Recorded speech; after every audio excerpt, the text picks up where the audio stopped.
Let me present.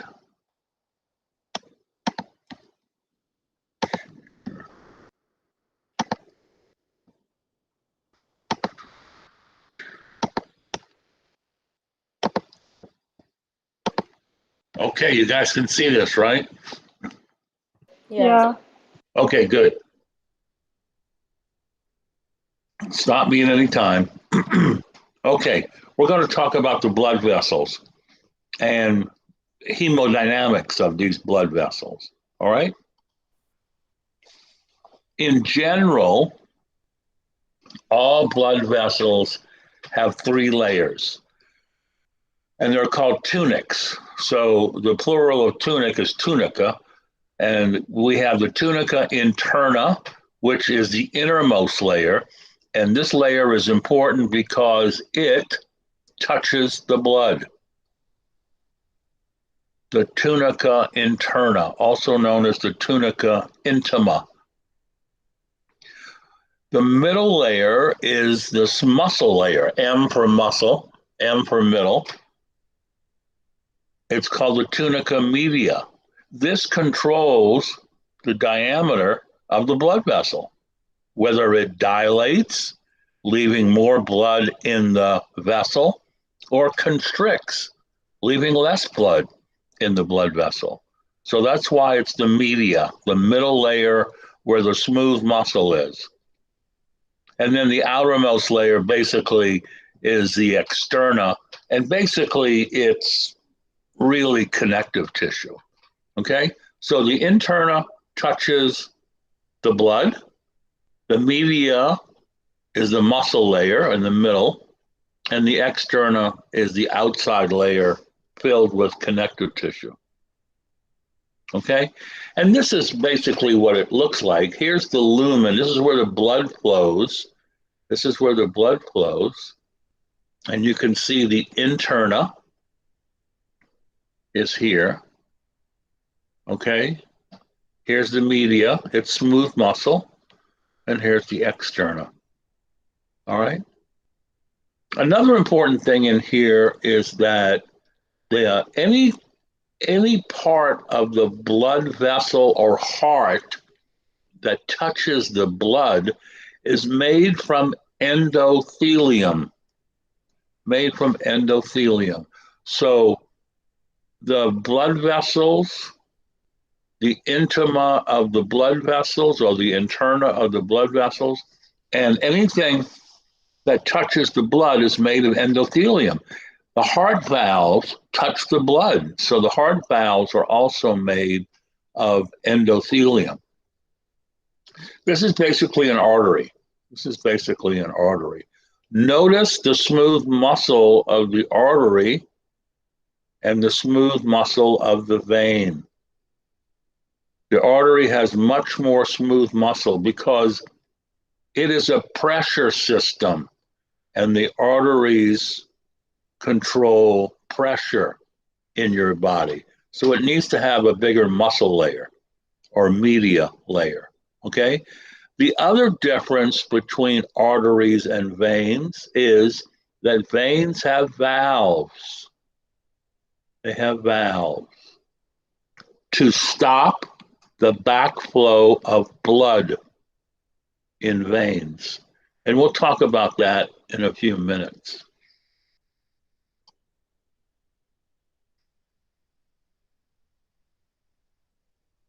All right. For the most part, 99.5%, arteries carry blood away from the heart into the tissues, and they carry oxygenated blood. You already know that there is one artery that doesn't do that, and that artery is the pulmonary artery. The pulmonary artery is the bastard child. It carries venous blood. Okay, so that's an important fact. The walls of the arteries are elastic, which allows them to stretch, absorb pressure, and pump the blood from the heart to the tissues. Okay? And because of the smooth muscle in the media, the arteries can regulate their own diameter. They can put a lot more blood inside of their vessel, or they can put a little bit of blood inside of their vessel. And that's an important point. And we'll talk about the radius of the arteries when we come to talk about blood pressure. There are many types of arteries. Basically, there's three. Elastic arteries. These are the big arteries. These are the conducting arteries. These are the arteries with more elastic fibers and less smooth muscle. They are the largest in diameter. A typical example of an elastic artery is the aorta. The aorta. That's a typical example of an elastic artery. The muscular arteries, otherwise known as distributing arteries, are medium-sized arteries. They have more smooth muscle and fewer elastic fibers. They distribute blood to all parts of the body. And the common ones we talk about are the ones that give blood to the head, give blood to the legs, and give blood to the arms. And we'll talk about which arteries I want you to remember, because there are hundreds of arteries in your body. Okay? Arteries do act as pressure reservoirs. Okay? Remember, the left ventricle, which is the biggest part of your heart because it's got the most muscle in it, has to eject blood through the aortic valve into the aorta, and the aorta has to get the blood out into the systemic system. So it's a pressure reservoir. It's a pressure reservoir. Okay? It can enlarge when blood goes through it, and it can shrink when the ventricle relaxes. When the ventricle relaxes. Here's a word. Here are two words I want you to know, and we'll talk about them in greater detail. The word systole or systolic is when the ventricle, it can be either the right or the left ventricle, contracts. And when either ventricle contracts, they eject blood from the heart. So systolic or systole. We'll talk more about that when we talk a little bit about blood pressure. And the other word is diastole. Diastole. This is relaxation. Diastole is relaxation. Systole is contraction. So those are the two differences between systole and diastole. I want you to know that 2/3 of the cardiac cycle is spent in relaxation. So 2/3 of your heart cycle or your cardiac cycle is spent relaxing, okay? And only 1/3 is spent with contraction or systole. So that is the definition between systole and diastole. Another word you kind of have to know is anastomosis. Anastomoses, this is plural, is the union of two branches of two or more arteries supplying the same region. It allows those arteries to provide an alternate route of blood flow in case the artery is blocked. If part of the artery is blocked, then there's anastomosis to circumvent or prevent or produce an alternate route of blood flow to the organ that's involved. This is why you exercise. You exercise to produce anastomoses in your coronary arteries so that if a coronary artery is blocked, they have an alternate route of blood flow to supply oxygen to the heart muscle. Anastomoses. Okay?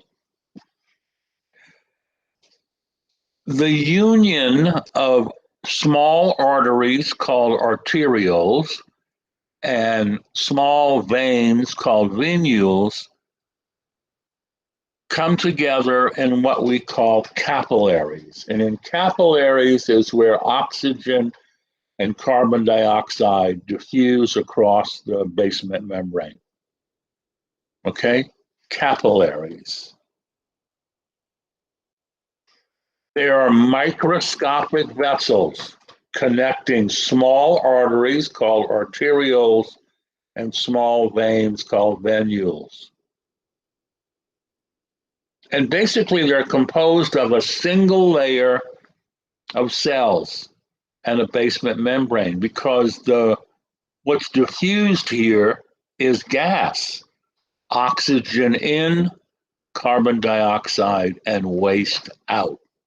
That's why there's only one single layer of cells and a single basement membrane.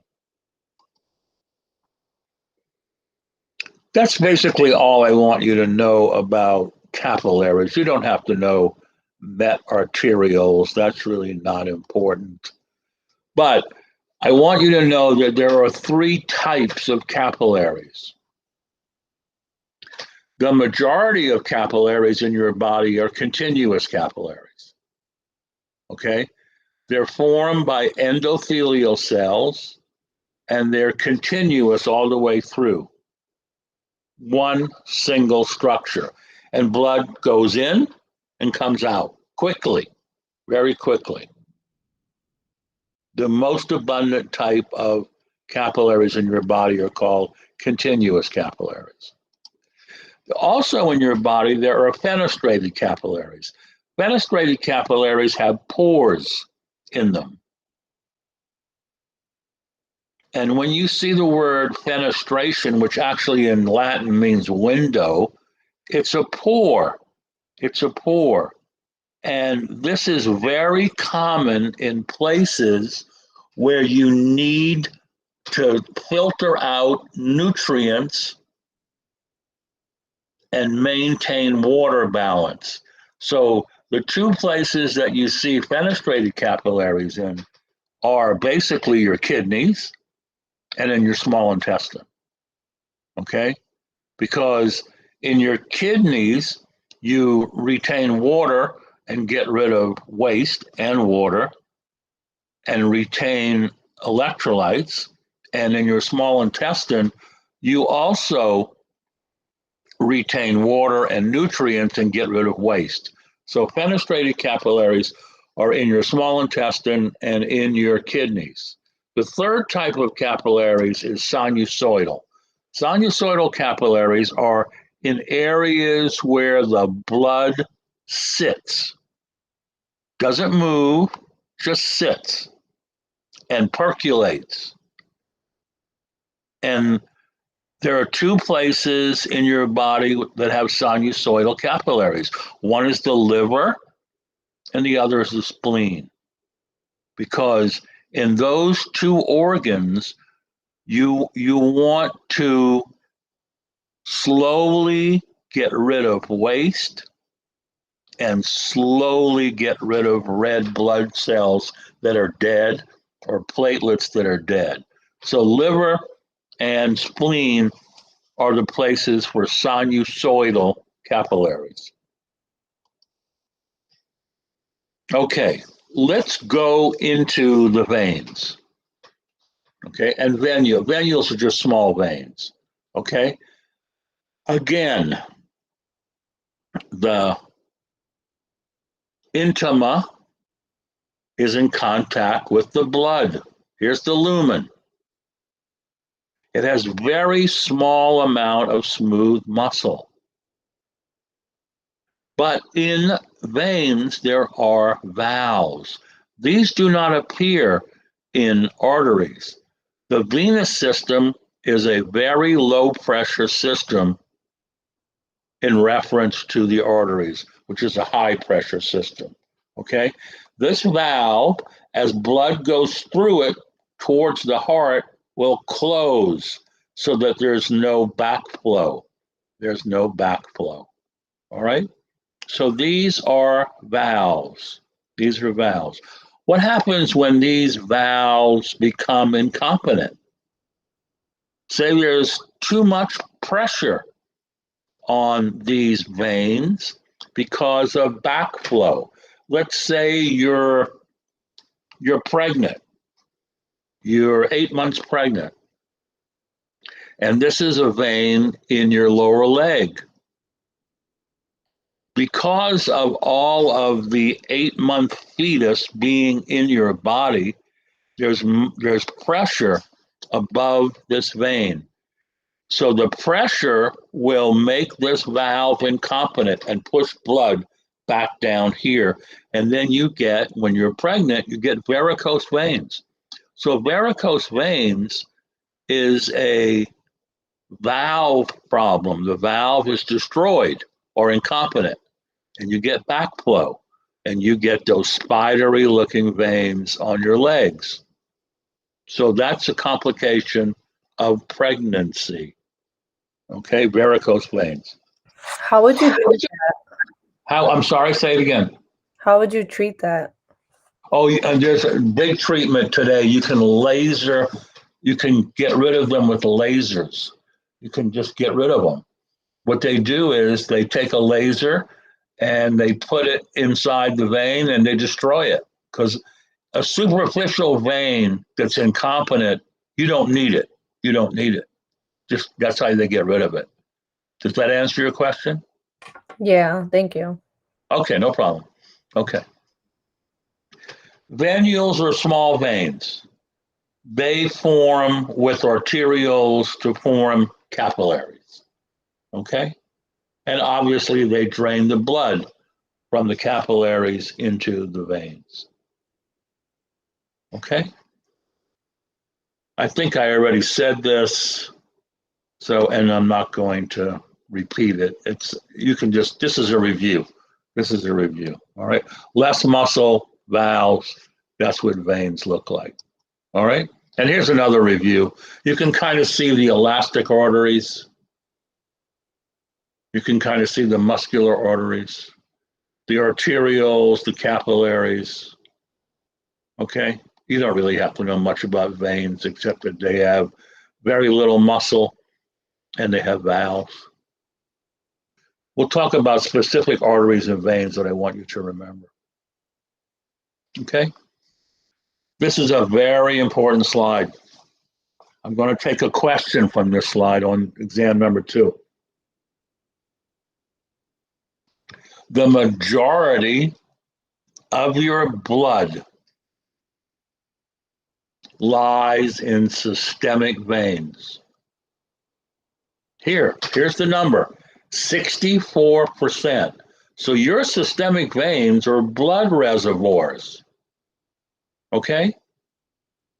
This is where most of your blood is all the time.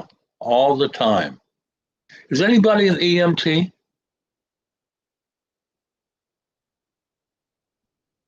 That means nobody's an EMT. Okay, let me tell you something to explain this number.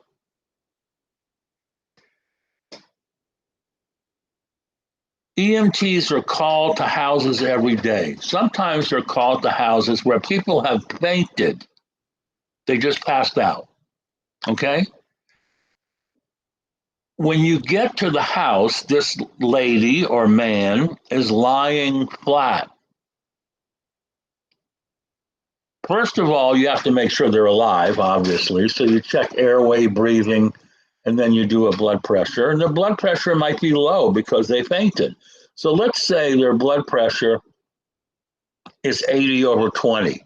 I think we would all agree that 80/20 is a low blood pressure. Okay? So if they have no evidence of trauma to their spine, how do you think an EMT would raise someone's blood pressure? Sugar? No, has nothing to do with sugar. Nothing to do with sugar. If 64% of all their blood is in their veins,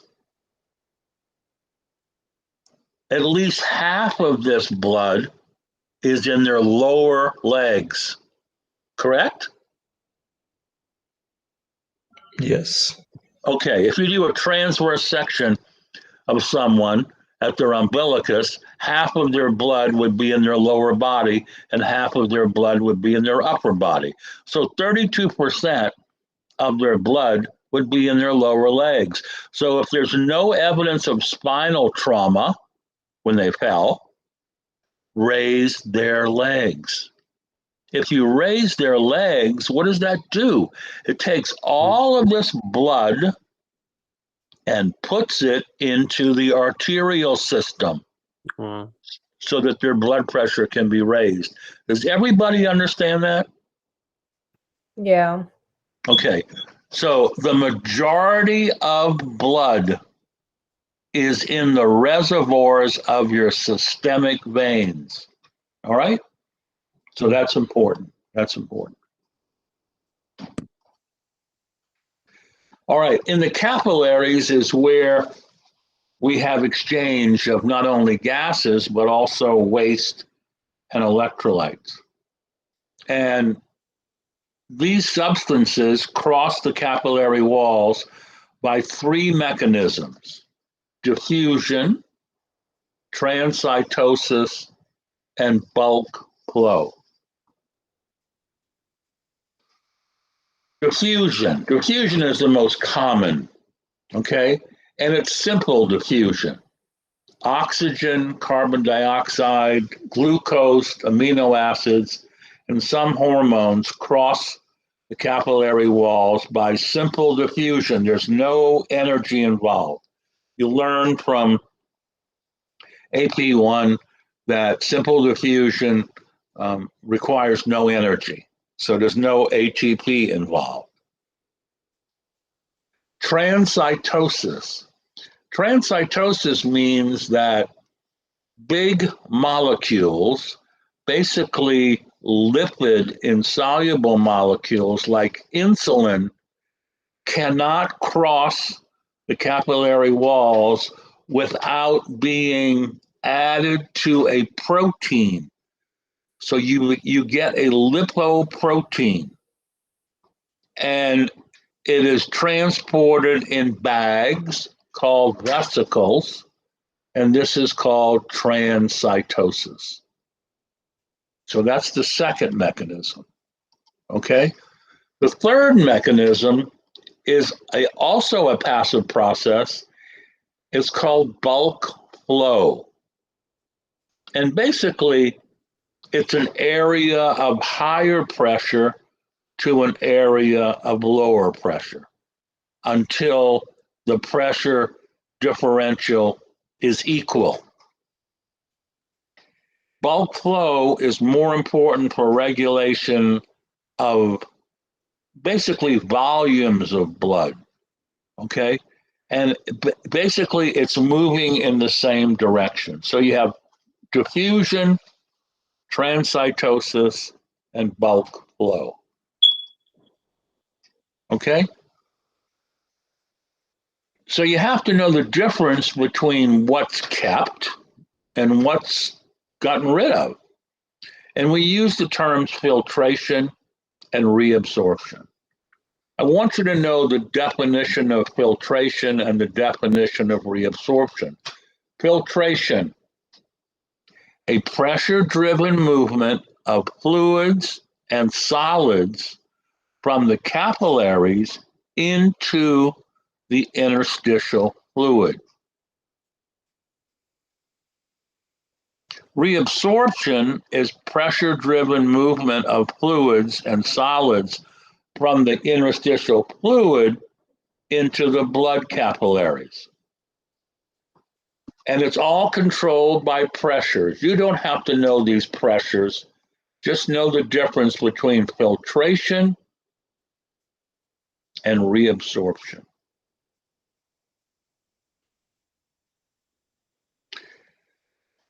Complicated formulas, okay? Complicated formulas. Net filtration pressure on the arterial end and net filtration pressure on the venous end. Net filtration pressure is a formula. You do not have to know the formula. That's not important. I want you to know the difference between filtration and reabsorption. That's what's important. There are other formulas you should know. Don't worry about this formula. I will not ask you this formula. I'll ask you other formulas, like cardiac output. What's the formula for cardiac output? Anyone? Stroke volume times heart rate. Correct. You get an A. Good. Excellent. Okay. Blood flow and factors that affect it. Here's your formula. Cardiac output is heart rate times stroke volume. Okay? That's the big formula. But now we're going to delve into it a little more complicated. Blood flow is the volume of blood that flows through any tissue in a given time period and is expressed as milliliters per minute. Total blood flow is cardiac output. You already know that. Cardiac output, heart rate times stroke volume. But here's another formula. Cardiac output is mean arterial pressure, MAP, divided by resistance to flow. Cardiac output is MAP over R. We will talk about resistance and we will talk about mean arterial pressure. This is a very important number. Okay? Your blood pressure is two numbers, 140 over 80, 160 over 100. The mean arterial pressure is one number, but it is derived from systolic and diastolic pressure, and we'll talk more about it in another lecture today, because I want you to understand mean arterial pressure, okay? But it is inversely related to resistance, What is resistance to blood flow? Okay? It could be the size of the artery. What if the artery is 50% destroyed by plaque? What if you have arterial sclerotic cardiovascular disease? What if half of your artery diameter has been destroyed? You're only going to get 50% of that blood going through that artery. So cardiac output, as you know, is HR times SV, but also you have to know that cardiac output is MAP divided by R. Very important.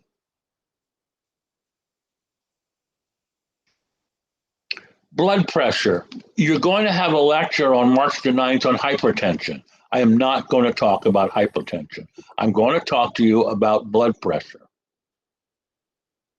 Contraction of both ventricles, left and right, creates blood pressure. Blood pressure is determined by cardiac output, blood volume, and vascular resistance. The higher the blood pressure, the greater the blood flow.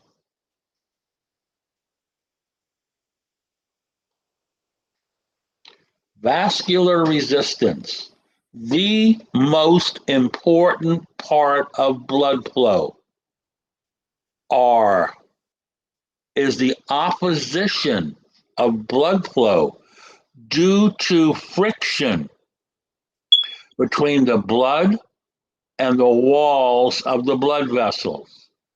The higher the R, the smaller the blood flow. resistance depends on the size of the blood vessel lumen, the viscosity of the blood, and total blood vessel length. Okay? This is easy to understand. If I crimp one of your blood vessels to 50%, you have 50% of the size of the blood vessel lumen. What is meant by blood viscosity? Does anybody know what that means? Like how thick your blood is or how thin it is? Yes, exactly. Exactly. So, can you tell me what disease that you have learned in the blood would make your blood thicker?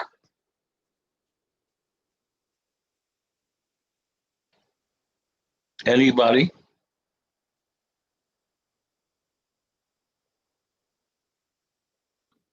Polycythemia. Thank you very much. Polycythemia vera. Polycythemia means that you have too many red cells and your blood is too thick. And every 3 or 4 months, you've got to have some of that blood taken out of your body by phlebotomy. So that's blood viscosity. If you're anemic, you have very few red cells, so your blood viscosity would be thin. Okay? Total blood vessel length. Let me tell you what that means. Or let me ask this question.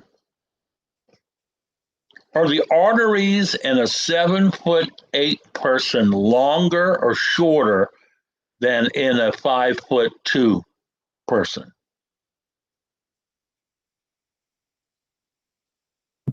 Longer. Longer, exactly, exactly.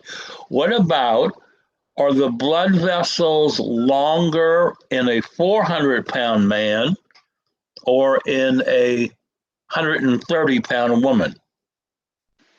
A 400-pound man. Yes, they're long. You're correct. Okay, so that's what we're talking about. So we're talking about size, viscosity, and blood vessel length. All right, everybody got that? Yeah. Good. So let's talk about venous return. We talked about venous return a little bit when we talked about the heart. Okay, you know how much blood is flowing back to the heart through the systemic veins. That's what venous return is. Venous return is assisted by valves in your heart, in your veins, a respiratory pump, and a skeletal pump. Okay, it's also, there's a fourth one too. The fourth one is gravity, Okay, if you're lying down in bed, is there more blood going to your heart than if you're standing up?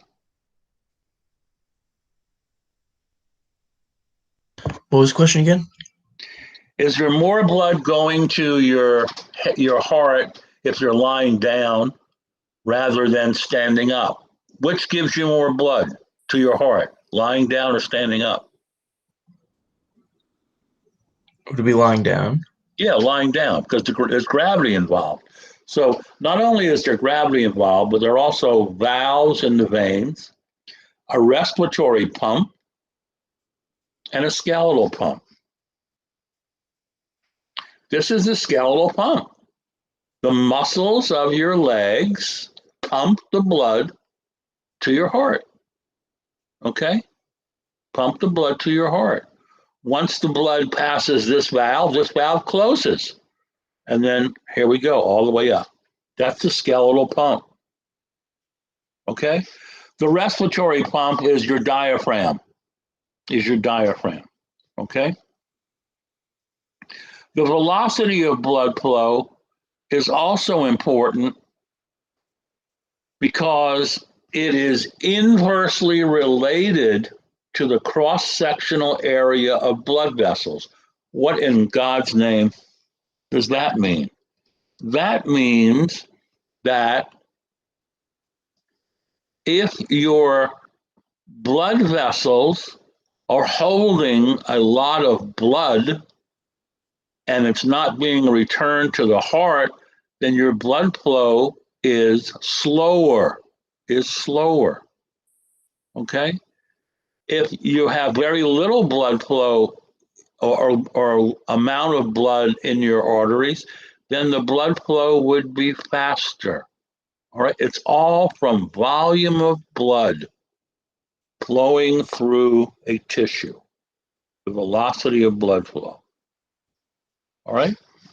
And this is a very important slide because these are the factors that affect your blood pressure. And we'll talk a little bit about blood pressure.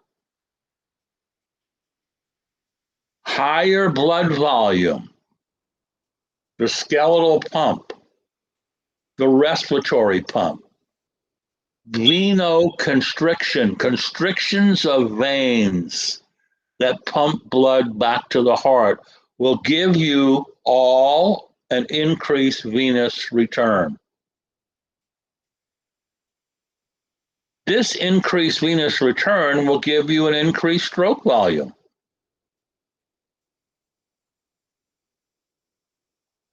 This increased stroke volume will give you an increased cardiac output.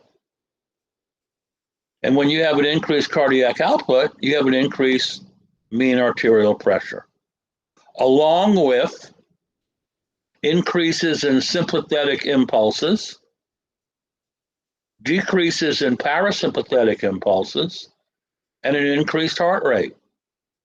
An increased heart rate and an increased stroke volume, by definition, will give you an increased cardiac output. Okay?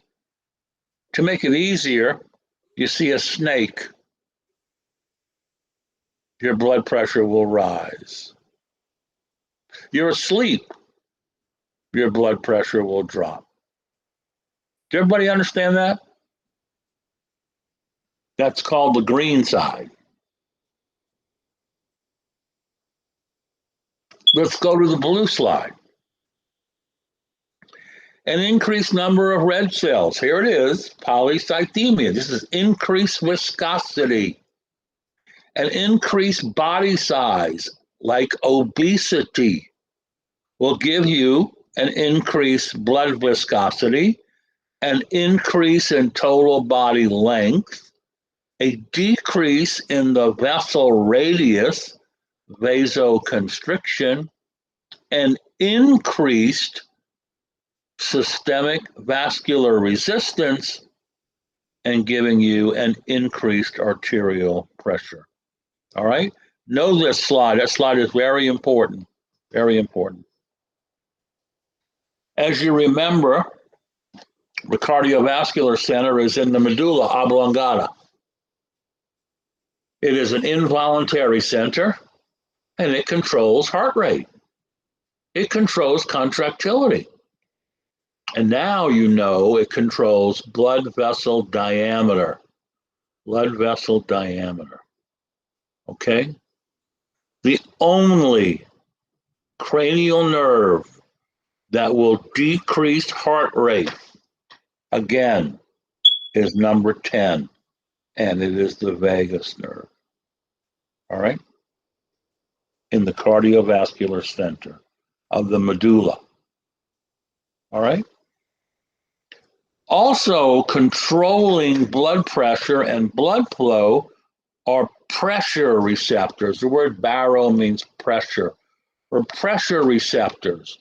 And these pressure receptors are basically in the carotid sinus and the arch of the aorta. So there are two baroreceptors that control blood pressure and blood flow. They are in your carotid sinus and also in your aorta. So they also, along with the medulla and the vagus and sympathetic nerves, control your blood pressure, baroreceptors in the carotid sinus and the arch of the aorta.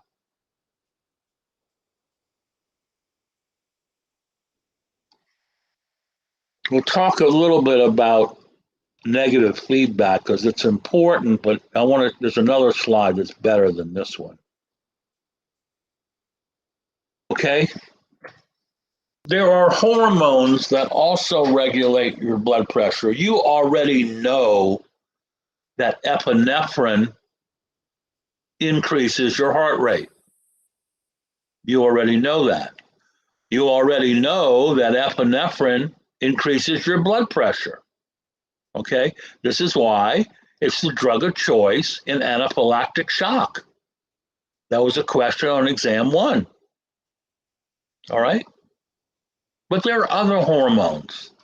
There are other hormones. And we're going to talk about these other hormones. And I will show you in a minute what these hormones are. They are angiotensin II, antidiuretic hormone, and a hormone called atrial natriuretic peptide, ANP. I want you to look at this. Epinephrine increases your blood pressure. Angiotensin II, antidiuretic hormone, and epinephrine increases your blood pressure. ANP, atrial natriuretic peptide, is really one of the only hormones that decreases your blood pressure. The other one is nitric oxide. Does anyone know about nitric oxide? Has anyone ever heard about nitric oxide? Anyone ever hear about Viagra?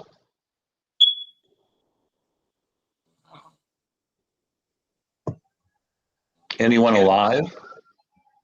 Yeah. I haven't. Viagra. Viagra is a medicine used by men to get and maintain an erection. And what it does is it venodilates the arteries and veins of the penis, thereby causing vasodilatation and decreasing your blood pressure. One of the side effects is Viagra is low blood pressure, nitric oxide. What I want to focus on, ANP. ANP is produced by the heart. It's called atrial natriuretic peptide. Atria, it comes from the atria of your heart. It has to do with sodium, and it is a protein. So AMP causes vasodilatation, thereby lowering your blood pressure. All right? And there are other hormones that will also increase your blood pressure. And one of the big ones is aldosterone from the adrenal gland. We'll talk about these in greater detail. All right? Don't worry about autoregulation. Very hard to do, actually. What are the arteries that I want you to know? Well, I certainly want you to know the aorta and the arch of the aorta. We talked about the 3 branches of the arch of the aorta, the common carotid, the subclavian artery, and the brachiocephalic artery. But I also want you to know pulse points. There are pulse points on your body where you can take someone's pulse. The superficial temporal artery, medial to the ear, the facial artery, the common carotid artery, the brachial artery in the arm at the antecubital fossa, the femoral artery in the groin, the popliteal artery behind the knee, the radial artery at your wrist, and the dorsal artery of the foot are all pulse points. You can take someone's pulse in that area, okay? And that's very important because if you lose those pulses, that means you have low blood pressure, low mean arterial pressures. So know those arteries in addition to the arch of the aorta and its branches. Let's talk a little bit about blood pressure. I'm not going to talk about hypertension because there's going to be a lecture on hypertension. But how do we measure blood pressure? Well, we measure it by putting a sphygmomanometer, a blood pressure cup, on your arm, blowing it up, and listening for the first sound, which would be the systolic blood pressure, which means there is contraction of your left ventricle. That's known as the systolic blood pressure. And then we listen for the last sound. And the last sound is the diastolic blood pressure, when the ventricle relaxes. In today's world, it's done by machines. You put a cuff on your wrist, a cuff on your arm, you push a button, and it reads it out for you. We don't have to listen anymore. Okay? So systolic blood pressure means that the ventricle is contracting.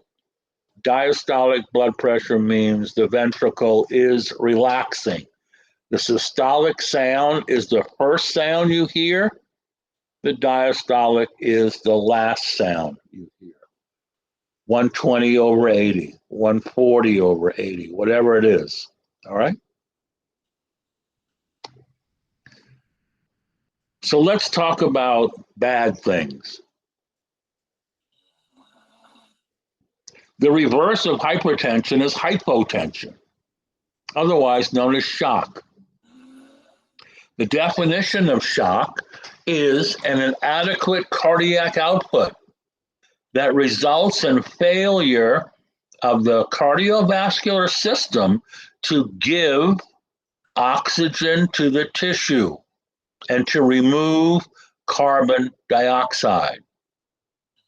If your blood pressure is 40 over 0, some of your tissues won't get oxygen. The cell metabolism becomes abnormal and cells will die.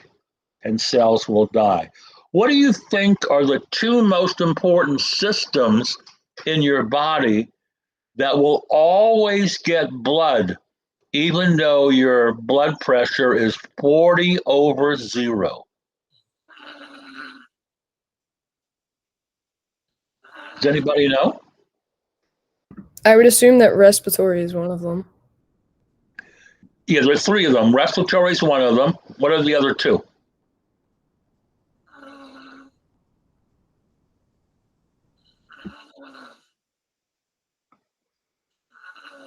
Come on, guys, wake up.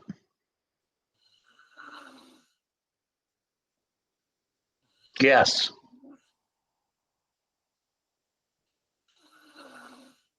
The circulatory system?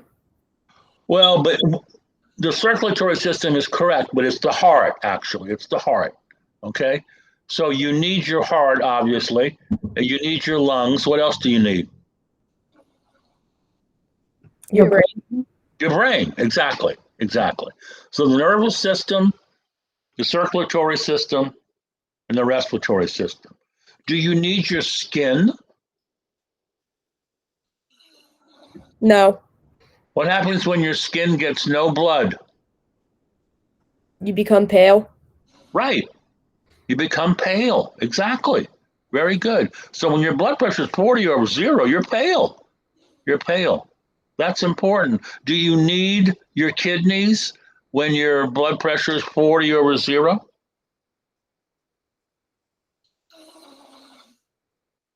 No. No, you do not. You don't need to pee. You don't need to.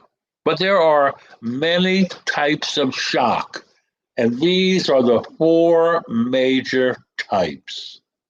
These are the four major types. Hypovolemic, low volume, low volume. You're bleeding to death, whether externally or internally. You're bleeding to death. Cardiogenic, very easy. You had a heart attack, and the muscle of your heart can't pump the blood. Vascular. Vascular basically means you have an allergic reaction, or you have an overwhelming infection. So sepsis and an allergic reaction will give you vascular shock. And the fourth category is obstructive shock, and that's when you have a massive blood clot in your outflow tract of your heart, whether it be your aorta or your pulmonary artery, and the blood can't get out. Okay? So hypovolemic, cardiogenic, vascular, and obstructive are the four types of shock that I want you to know. What's the most common one?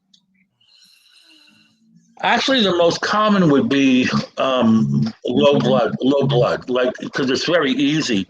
Hypovolemic is the most common because it can be caused by a lot of things. What if you have nausea, vomiting, and diarrhea for a week? I mean, you lose volume, right? You lose your blood volume. You lose water, correct? Correct. Okay, well, you know, if you're bleeding because you have a shotgun wound to your belly, that's hypovolemic shock also. What if you are on a desert island and it's 102 degrees every day and you have no sun protection? You're going to lose water. You're going to be hypovolemically in shock. Does that make sense to everybody? Yes. So what would be like the most detrimental to your health? Like out of all those shocks, what would be like the one that like you should worry about the most? Let's go back. Let's go back. The most? Like what's like I would think this one right here. cardiogenic? Cardiogenic. You know, if you had a massive heart attack, you can't do much about it. Here you can, in hypovolemic, you can give blood, you can give fluids. In vascular shock, you can give epinephrine and Benadryl.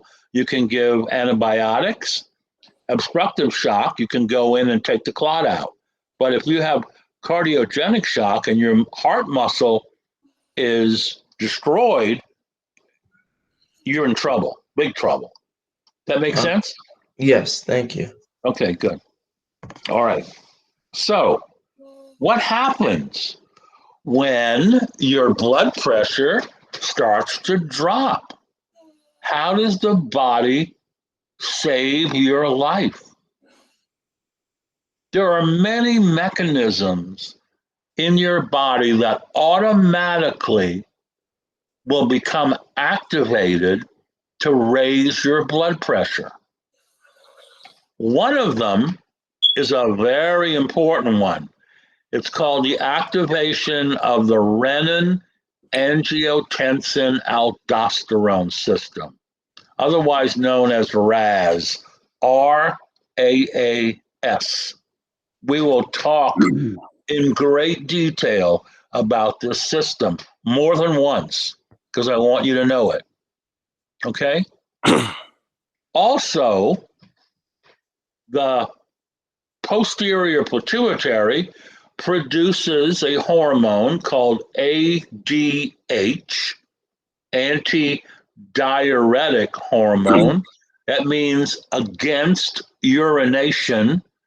That means you conserve water to raise your blood pressure. And there's also activation of the sympathetic nervous system. Okay? So basically, these three are the important raisers of your blood pressure: the renin angiotensin aldosterone system, the secretion of ADH from the posterior pituitary, and the activation of the sympathetic division of the nervous system. Okay? This is garbage. These are the three that really help. And we'll talk in great detail about number one here, because that's an important one. All right? Now, this is a busy slide. I have a better one I will show you in the next lecture, but I want to go through it with you so you understand it. You are in shock. You have lost blood. You have lost fluid. When your blood pressure goes from 140/80 to 80/20, there are receptors in your carotid sinus and in the arch of the aorta that say, oh shit, we're in trouble. Raise your blood pressure. These baroreceptors are also in the kidneys. They're in the kidneys. You don't have to know exactly where they are yet. You will learn that in the urinary system. But what happens is that the baroreceptors in the kidney produce a hormone called renin. It's produced when you are in shock. This renin is in the bloodstream, is now in the bloodstream. Okay? When you're in shock, the liver and the lungs start to react.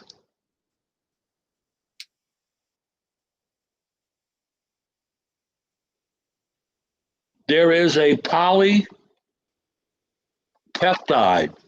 produced by the liver. It is called angiotensinogen. Angiotensinogen is produced by the liver. When renin acts on it, it's an enzyme, it converts angiotensinogen into angiotensin 1. When angiotensin 1 circulates through the lungs, there is another enzyme in the lungs called ACE, angiotensin converting enzyme. That angiotensin converting enzyme converts angiotensin 1 into angiotensin 2. Angiotensin 2 is the most powerful raiser of blood pressure in your entire body. It stimulates the adrenal cortex to liberate aldosterone. Aldosterone will make the kidneys conserve salt and water, raising your blood volume, thereby raising your blood pressure. It also stimulates directly the blood vessels to constrict. And when these blood vessels constrict, you have increased systemic vascular resistance, and the combination of this and increased blood volume will increase your blood pressure. And that's how basically the renin angiotensin aldosterone system works. I will talk to you much more about this system because I want you to know this system. Okay? Also, when your blood pressure drops, the posterior pituitary secretes a hormone called antidiuretic hormone. it gets into the blood. It affects directly the kidneys and the blood vessels to conserve salt and water. When that happens, your blood pressure gets raised. When your blood pressure drops, the cardiovascular center in your medulla increases sympathetic tone, increases hormones from the medulla, namely epinephrine, to raise your blood pressure. So they all work in concert.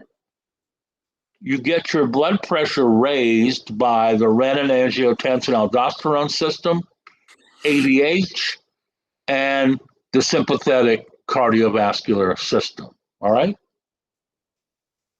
So what are the symptoms of shock? We kind of went into this already. Your skin is pale. Your skin is cool. Your skin is clammy. Your heart rate is fast. You have a weak, rapid pulse. You're sweating. Your blood pressure, your systolic is less than 90. You have an altered mental status. You're not getting enough blood to your brain, even though you're getting enough to be alive. You have a decreased urinary output. You're thirsty. Your blood cells die, causing you to have acidosis. Those are the symptoms of all the 4 causes of shock. All right. Let's talk about the arteries and veins. I want you to remember. Let's not forget, the 3 branches of the arch of the aorta and all the pulse points. So far, that's all I want you to remember. I'm going to add a few things on here, okay? All right. Not much, but I'm going to add a few things on here, okay?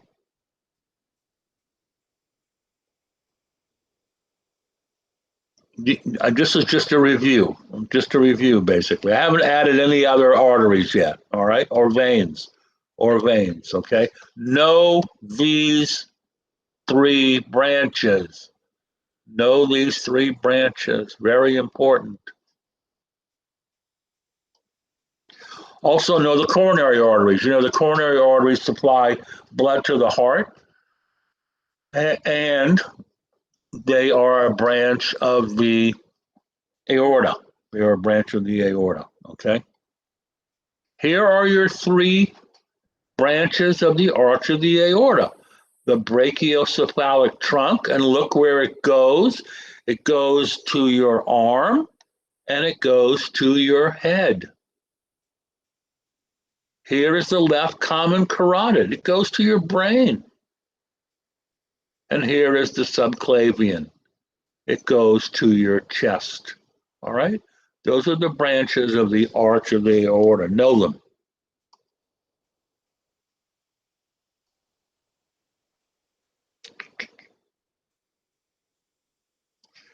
I want you to understand the difference between the internal carotid artery and the external carotid artery. The internal carotid artery supplies blood to the brain. The external carotid artery supplies blood to the face and scalp. That's the big difference. All right?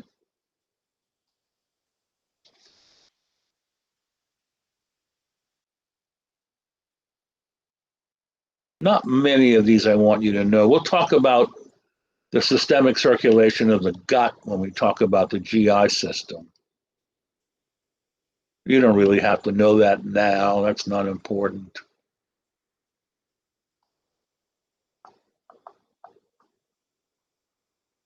We talked about the femoral artery, pulse point in the groin, and we talked about the dorsalis pedis artery, which is in your foot, okay?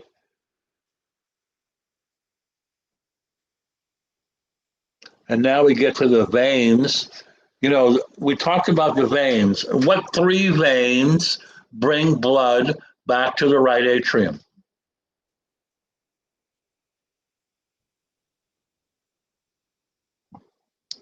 I'll be here all day.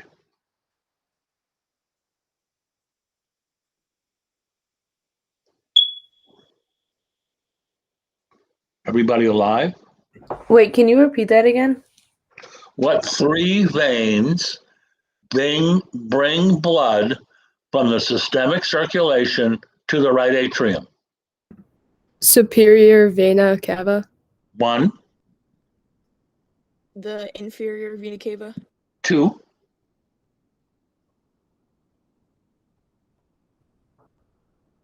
The coronary sinus. three.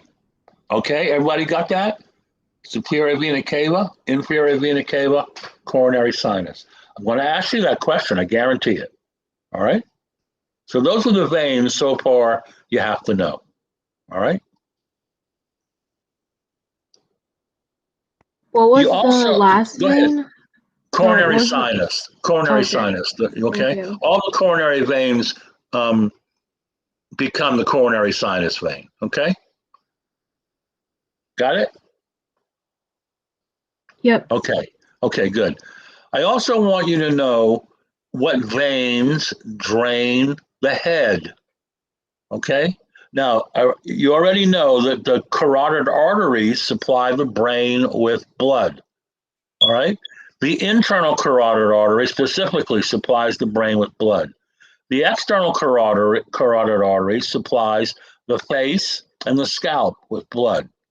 But what drains the head? What drains the head are the internal jugular, doesn't matter, the internal jugular and the external jugular. And of course, they're right and left. The internal jugular drains the brain. The external jugular drains the face and scalp. So know the jugular veins. Know those two veins.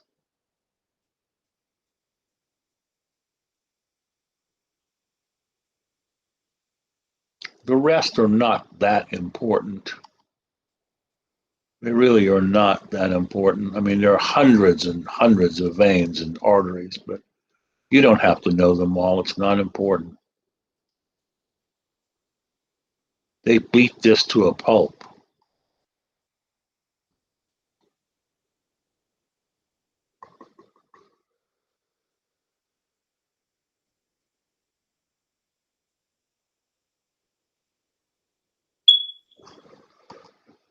All right. Let's talk about the fetal circulation. The fetal circulation. Some of this I want you to know. Okay? And one thing that I definitely want you to know is the umbilical vein. The umbilical vein. In a pregnant female, the umbilical vein gives oxygenated blood to the baby.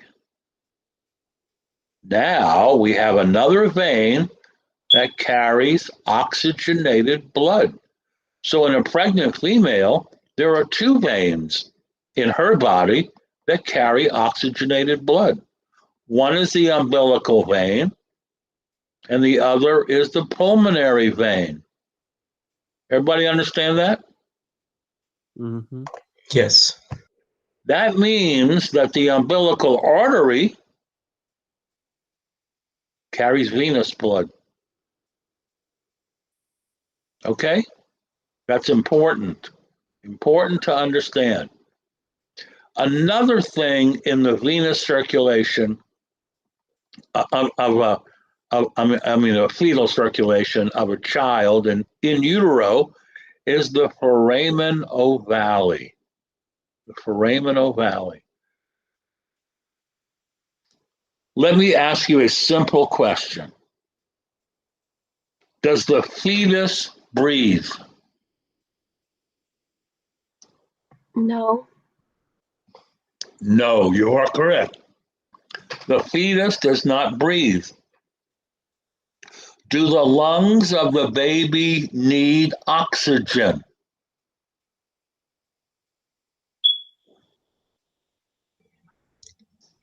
Yes. Yes. No. Oh. Okay, so the lungs of the baby don't need oxygen, so there's no reason to put blood into the pulmonary vein of the baby. So what happens is when the blood comes, this is venous blood. Remember, it goes into the right atrium of the baby, but it doesn't go into the right ventricle because it does not need, the lungs don't need oxygen. So the foraminal valley diverts this venous blood to the left atrium. To the left atrium. That blood goes into the left ventricle and out the aorta. All right, everybody understand that? It diverts the blood from the lungs of the baby to the systemic circulation because it doesn't need oxygen. Very important. Very, very important. So if there were twins, would there be two umbilical veins?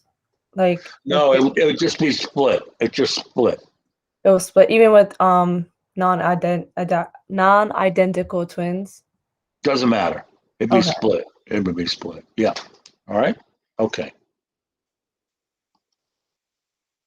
Development of blood vessels is not important, and as you get older, your heart shrinks a little bit.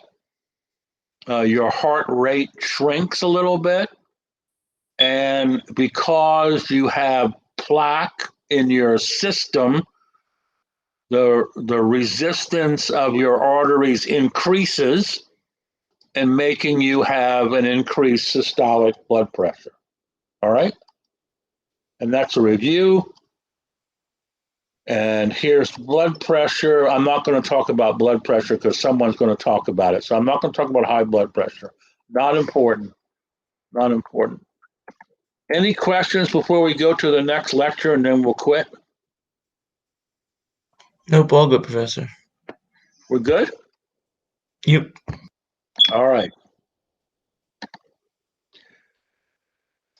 I stress this one more time.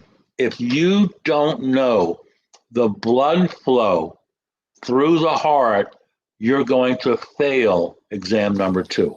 All right? What 3 veins bring blood to the right atrium? Superior vena, inferior vena, and what's the last one? I forget the last one. Coronary sinus. Coronary sinus. Okay, you got it? Here, now Yep. we're in the right atrium. This is blue because it's deoxygenated blood. Deoxygenated blood goes from the right atrium to the right ventricle through the tricuspid valve. This venous blood is pumped by the right ventricle to the pulmonary trunk, the pulmonary artery, into the lungs. Pulmonary artery is one of the only arteries that carries venous blood. Once the blood becomes oxygenated, it comes back into the left atrium. It goes through the mitral valve to go into the left ventricle, goes through the aortic valve and out to the aorta. And here are your 3 branches of the aorta: brachiocephalic, common carotid, subclavian. That's the blood flow through the heart. Know it well. Know it well.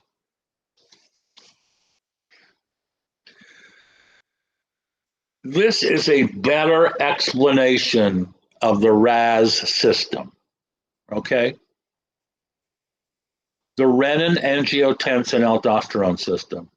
There is a drop in blood pressure. There is a drop in fluid volume. This stimulates the baroreceptors of the kidneys to release renin.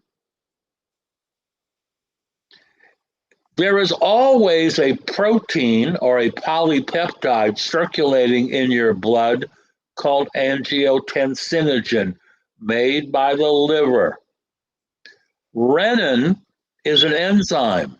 It acts on angiotensinogen to form angiotensin 1. When angiotensin 1 circulates into the lungs, there is an enzyme called ACE, angiotensin converting enzyme. It acts on angiotensin 1 to produce angiotensin 2. Angiotensin 2 is probably the most powerful raiser of blood pressures because it acts directly on blood vessels to constrict them. This is called vasoconstriction or narrowing. When this happens, your blood pressure rises. Not only does it do that directly, it also stimulates the cortex of the adrenal gland to produce aldosterone. Aldosterone is a sodium-sparing hormone. It stimulates the reabsorption of sodium and water by the kidneys, raising your blood pressure. That is the system. That is the system. Why do I stress this? Because this enzyme, if this enzyme could be prohibited from working in someone with a blood pressure of 200 over 120, we would lower their blood pressure. 80% of the medicines used to treat hypertension is an ACE inhibitor. An ACE inhibitor. I take one. I have high blood pressure. I take an ACE inhibitor to lower my blood pressure. Does everybody understand that? Yes. Yeah. Know this. You'll be asked questions not only on circulation through the heart, but also on the RAS system. That's important. You'll see it again when we talk about the kidneys. You'll see it again in more detail. It even gets worse. All right? Okay. They talked about mean arterial pressure. And I don't think they talked about it enough. They didn't really explain it. So I'm going to try and explain what mean arterial pressure means. Okay? All right. Here's blood pressure 106 over 70. The systolic is 106. The diastolic is 70. The formula for mean arterial pressure is the systolic plus 2 times the diastolic, because the cardiac cycle spends 2/3 of its time resting, over 3. Systolic plus 2 times the diastolic over 3 would give you 106 plus 2 times 70 over 3 would give you 106 plus 140 over 3. 246 over 3 would give you 82. One number. Okay? This is what physicians and nurses use when someone is very sick and we can't take their blood pressure every 2 minutes. We put a line in their arteries and we measure their mean arterial pressure. Here it is, 82. Okay? But what's normal? Well, a mean arterial pressure greater than 70 is enough to sustain the vital organs of an average person, and those are the heart, the brain, and the lungs. A mean arterial pressure is normally between 65 and 110. If the mean arterial pressure falls below this number and you're in shock for a long time, you're going to become hypoxic. You're not going to get enough organ perfusion. And the perfusion of organs that is detrimental is called ischemia. Very little perfusion to your organs. Okay? Myocardial ischemia, otherwise known as an MI, is a heart attack. That means your heart is not getting enough blood. So that's what mean arterial pressure really means. Okay? But let's talk about rhythm. Completely separate from blood pressure, completely separate from blood flow through the heart. Let's talk about rhythm. All right? Again, you need to know normal impulse conduction through the heart. And here it is. It starts in the SA node. It goes to the AV node. It then goes to the bundle of His. Here's the bundle of His. And then it branches into the bundle branches, which are in the septum. And then it goes to the ventricle. That's where the Purkinje fibers are. That's normal impulse conduction. We can look at it when we do an electrocardiogram. It's just a grafting of the electrical stimulation impulses produced by the myocytes of the heart. The P wave, here it is, the P wave. It shows atrial depolarization. Continuing on to the QRS complex. The QRS complex shows us ventricular depolarization. And finally, the T wave. The T wave, which means that the ventricle is repolarizing. Okay? So that's the PQRS of a normal beat electrically. Has basically not 100% to do with the flow, but it does have something to do with the flow. But this is the electrical stimulus of the heart. There's more than one pacemaker in the heart. The main pacemaker is the SA node. It is the dominant pacemaker.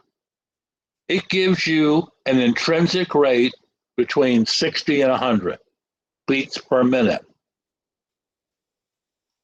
There's also the AV node. The AV node is the backup pacemaker. The backup pacemaker has an intrinsic rate of 40 to 60.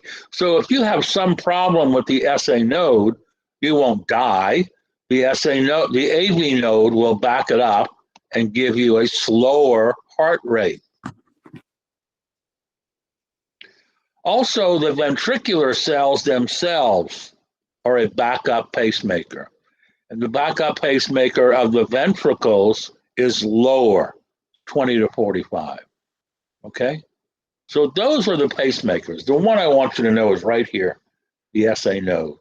That is the dominant pacemaker of the heart. So what does it look like? Well, this is a normal SA node beating. How do I know that? Because there's a P wave. The P wave tells me that the atria are depolarizing. That means the SA node is working. That means the SA node is working. I also know the AV node is working because I have a QRS complex. I know that the ventricles are depolarizing. I also know the ventricle is working because the ventricle is repolarizing.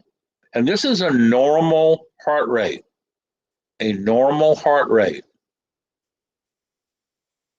It's about 70. It's about 70. You don't have to know how I derived that. It's about 70. All right? I want you to remember this normal heart rate and tell me what's wrong with this. Is it faster? Say it again. Say it again. It looks like they're almost flatlining. Don't say that. Don't say flatlining. I'll show you flatlining. Don't say flatlining. Tell me the difference between what you saw here and what you see now.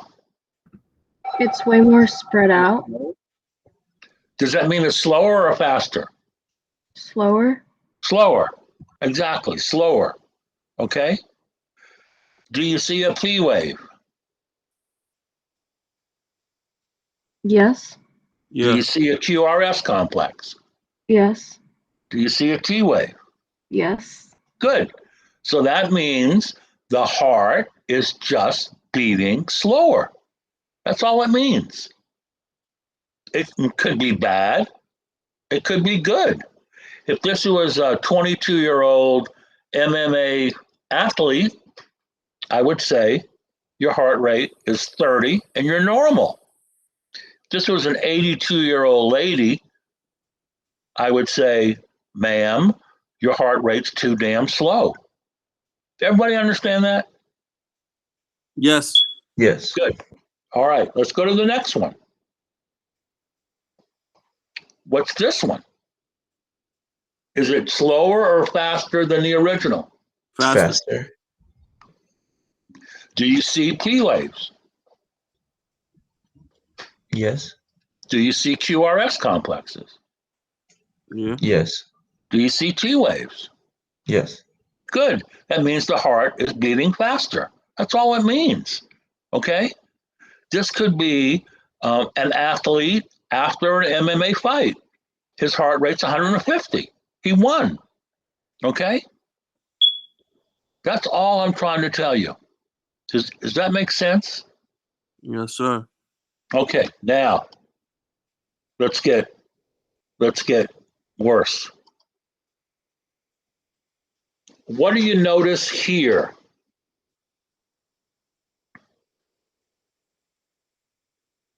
They're just the T waves. Well, not really. I mean, is it? First of all, you got to look at it. But is it fast or slow? Fast. A bit fast. Fast. Good. It's fast. Right. Do you see P waves? No, Correct. You do not. You might see one, but you don't see P waves. Look, you don't see P waves. So what does that mean? That means that this rhythm is not originating from the SA node. From the SA node. Is this rhythm regular? No. No, it's not. It is what we call irregular. Okay? It's fast, it's irregular. Someone will give you a presentation on March the 9th on atrial fibrillation. This is atrial fibrillation. It's outside of the SA node.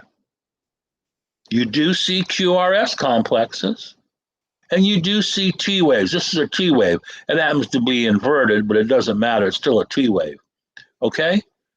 Does everybody understand that this is outside the SA node? There's no P wave. Will this be something like a flutter in your heart too? Yes, it will. That's exactly what it'll feel like, a flutter. It's atrial flutter or fibrillation. That's what you call it. Okay? All right. Thank you. All right, good. Here we go. No one says, oh shit, okay? Okay. What do you think? Do you see Waste T time. waves? Do you see T waves? No. No. Do you see QRS complexes? Yes. Yes. The answer is yes. Do you see T waves? Yes, those are the big dips, right? No. You don't really see T waves. All you see is QRS complexes. Okay? What type of heart rate is this? What the Well, hell? I'll tell you in a minute. Fast or slow? Fast. Fast? Very fast. This is called ventricular fibrillation or ventricular flutter. Okay? Mm-hmm. This is a dangerous rhythm. It means that only the ventricles are beating, the atria are not beating. This is a deadly rhythm. The cure for this rhythm is electricity. We put the patient to sleep and we shock them. Hmm. And hopefully we get a normal rhythm after that. All right?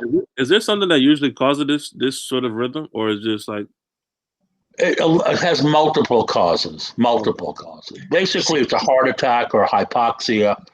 And multiple causes, not just one cause. No. okay. No. What do you see here? Looks very irregular. It's extremely irregular. There's no pattern. It looks terrible. It looks like wavy lines. This is also ventricular fibrillation. It is a deadly rhythm. Let me show you something. This person has a heart rate, a pulse. This person has no pulse, none. This person needs to be shocked also. We can bring someone back from this. Very rare to bring someone back from this. This is a dead person. Okay? Almost a dead person. All right? I just wanted to show you this because I think it's very interesting. What do you see here? First of all, is it slow or fast? Slow. It's slow. Okay. Do you see P waves? No. No. Do you see QRS complexes? Yeah. Yes. Yes. And I want you to know that this is a inverted T wave. Let me ask you a question. What do you think this little thing is? This little thing is. This little thing is. This little thing is. This little thing is. What do you think that is?